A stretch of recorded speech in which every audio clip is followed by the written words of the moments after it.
আজকে আমাকে বেতন দিছে। এই নাও রাখো, আমার খুব ক্ষুধা পাইছে। তুমি খাবার রেডি করো, আমি ফ্রেশ হয়ে আসতেছি। কিরে অপসরি, জামাই সমস্যার কথা বলে যে আমার কাছ থেকে 10,000 টাকা আনলি, টাকা দেওয়ার কি নামগন্ধ নাই? তোর জন্য এই অশান্তি আমার ভালো লাগে না। আজকের মতো যদি তুই আমাকে টাকা না দেস তাহলে আমি ভুলে যাবো তুই আমার আপন বোন। আরে আমি তোর জন্যই টাকাগুলো রাখছিলাম, এই যে নে তোর টাকা। অপসরি, তোমার ভাইয়ের কণ্ঠ শুনলাম, তোমার ভাই আসছিল নাকি? হ্যাঁ আসছিল। আর তুমি কান্না করতেছো? সমস্যার জন্য যে ওর কাছ থেকে টাকা আনছিলাম, ভাবছিলাম আজকে সন্ধ্যার পরে দিয়ে আসবো, কিন্তু সেটার জন্য কতগুলো কথা শোনায় গেল। আসলে পৃথিবীতে আপন বলতে কেউ নাই।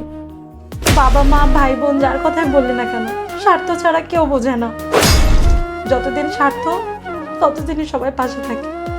টাকাই একমাত্র হাতিয়ার যা আপনাকে আপন আর পর মানুষ চিনতে শেখাবে।